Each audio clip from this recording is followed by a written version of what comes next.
It has been 945 days since these words have been said. Lewis Hamilton has won a Formula One Grand Prix. The winningest driver in F1 history was on the longest winless streak of his career. I believe it was about 56 races. I'm pretty sure that's the number. Someone correct me if I'm wrong. But Lewis Hamilton, not only did he win in that winless streak, he won his home Grand Prix, a record-breaking 9th win at Silverstone. Of course, won there back in 2008, and he has won a lot there since then. So it's his first win in this race since 2021 when, there was that incident that happened. But we're not going to talk about that today. It's been 3 years. Anyways, Lewis Hamilton on the longest winless streak of his career in a lame duck season with Mercedes, and he finally gets it done. We've seen so many different winners this year compared to last year where we only saw 3 winners. We've seen, obviously, Max Verstappen win. We saw Lando Norris get his first win. We saw Charles Leclerc win at Monaco. Like, come on, that happened and Lewis Hamilton hasn't won? What world is this? Carlos Sainz picked up a win. And it really honestly seemed like we were getting close to Lewis Hamilton snapping that winless streak. Mercedes has really stepped it up these past couple of weeks. They've been contending with Red Bull, with McLaren, with Ferrari, the top 3 teams. And last week, after George Russell won, it was like, okay, we could be getting close. And then the front row lockout happened, and it seemed realistic, but George Russell seemed pretty good as well. And this race, it was a little bit chaotic. It wasn't complete, utter chaos, but there was a little bit of chaos with some rain, some damp conditions. Ferrari strategy, which I will go on a side rant on later because it is more important today, and I will tell you the reason why. Anyways, it all shaped up, and really, there was no point that you knew who was going to win this race. George Russell led that entire first stint up until the first pit stop. Well, not until the first pit stops, but he led for that entire first stint in the dry. But then once the weather started to come, it wasn't enough to change tires, but it was damp, so the track was slick. It just wasn't wrecking slick yet in terms of the rain. George Russell and Lewis Hamilton, we saw them both go off at the first chicane.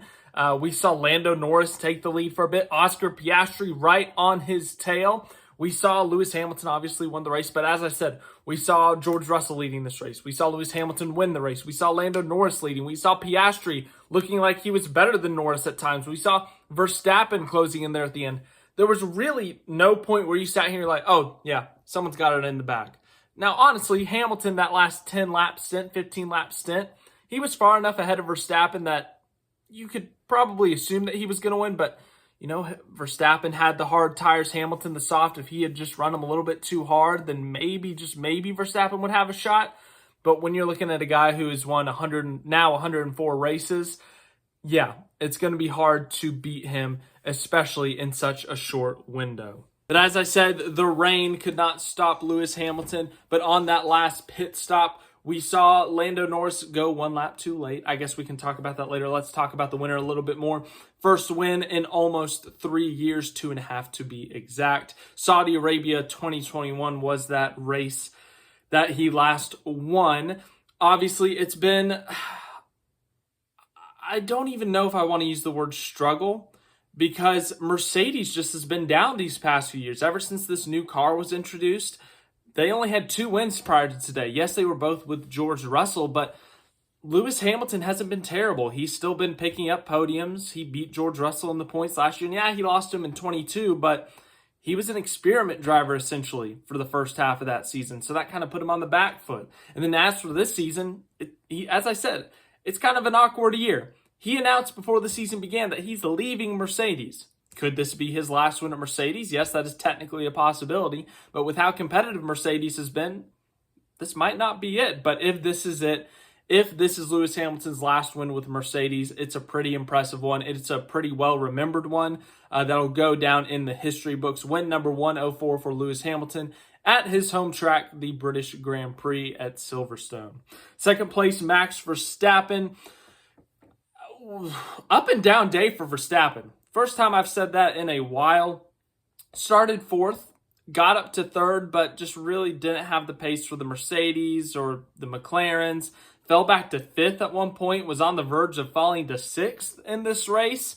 And then the rain stopped, and then they were able to get on the slick tires. They put on those hard tires, were able to get into third, chase down Lando Norris for second, but as I said earlier, not enough time to get up there and contend for the win. It shows 1.465 on the timing sheet, but I don't really think that reflects how close it was. I think 2.5 would have been more appropriate, but anyways, who cares? Verstappen tried, but he wasn't really close enough. Lando Norris in third. McLaren, what strategy was that, man? You looked like Ferrari out there. Lando Norris went a whole extra lap on the intermediate tires as literally everyone else pitted. Max Verstappen, Lewis Hamilton, everyone else pitted. When you run an extra lap on intermediates when everyone else is on the slicks and the track is dry, those tires get eaten alive and you lose costly time. Lando Norris went from a 1 to 2 second lead to trailing by 2.5, 3 seconds. I mean, it was a massive shift. And that's what got Lewis Hamilton the win. Now, obviously, as I said, Lewis Hamilton drove great at the end. But the fact of the matter is, McLaren had multiple strategy blunders today. That one that I just said, whether it was Lando or McLaren, the team, the collective group, whoever made that decision, they messed up there. Look at fourth place, Oscar Piastri. Oscar Piastri was running second place on Lando Norris's back bumper or gearbox, whatever you want to say. He was right freaking there. And they opt to not double stack. They opt to bring Lando Norris into pit for the intermediate tires. And they say, Oscar, you're on the slicks. Keep going. It's raining. Just don't die. No pressure, man. No pressure. And all of a sudden, Oscar Piastri goes from second, literally a quarter second off the lead, to sixth, like 15 seconds off of fifth. Like, they completely screwed Piastri's day. Piastri should have had a podium, probably. Piastri, at worst, he should have had a podium, honestly. He should have had a shot at this win. But McLaren screwed him. Honestly, brutal. They could have double stacked him. They could have waited an extra 6-7 seconds to let Lando Norris pit and just have him sit there. You only lose 6 or 7 seconds versus losing 25, 30, whatever it was. So, yeah, McLaren should have won today. They should have honestly had a double podium, but they pulled a Ferrari. Straight up. As I said, I'll be a little bit brutal to Ferrari later in this video. Fifth place, Carlos Sainz. Solid day for him. Top 5, top 6. Ferrari didn't really screw him, so, he was fine. Sixth place, Nico Hülkenberg. How about that back-to-back point states? I think he finished sixth last week, too. What a race for Hülkenberg. What a day for Haas. Seventh place, Lance Stroll. All right, how about that, Lance? Eighth place, Aston Martin. Great points day for them. Ninth place, Alex Albon. Good points day for Williams. Yuki Tsunoda picks up a point for RB Visa Carbohydrate. What do we call him now? I forget. AlphaTauri.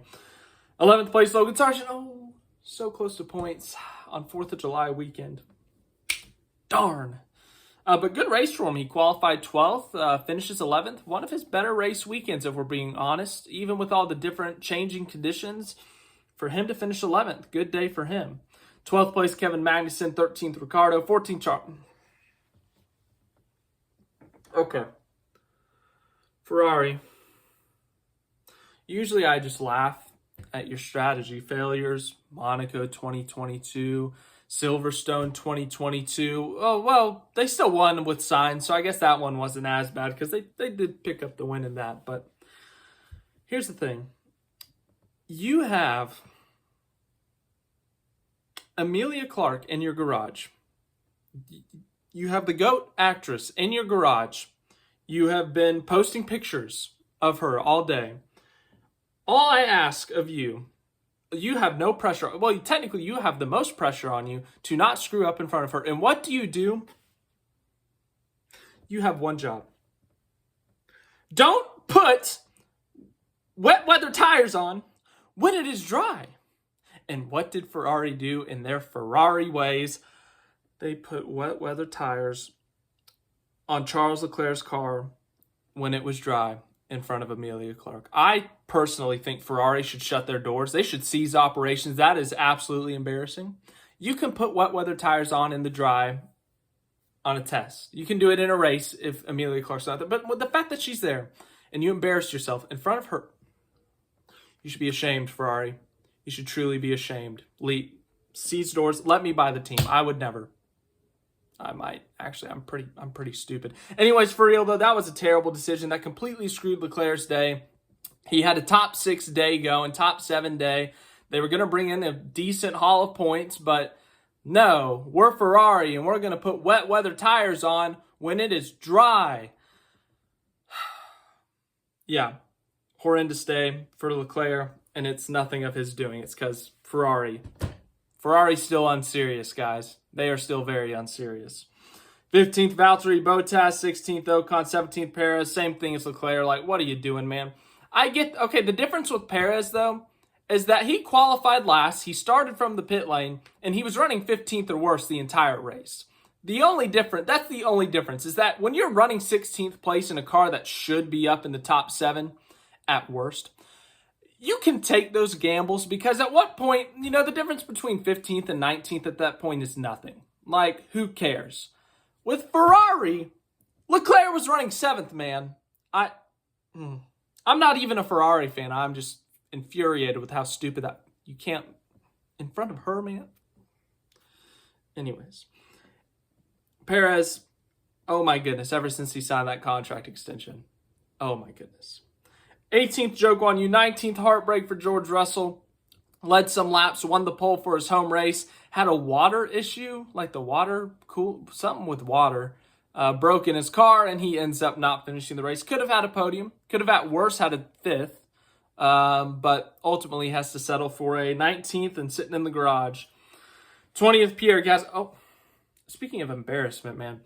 Pierre Gasly did not even get to the grid. He comes into the pit lane before the race is even over, the formation lap, and I'm so fed up right now. Anyways, British Grand Prix is over. Lewis Hamilton is your winner. His first win in almost 3 years. Max Verstappen back on the podium, extends his championship lead. I don't know why I'm talking about it. It's over. Constructors, I guess, is still technically in the running because Perez just can't even score points anymore. But, yeah. Anyways, thanks for watching this video. We got the NASCAR Chicago street race today. That should be fun. But, man, Ferrari, wow, how embarrassing.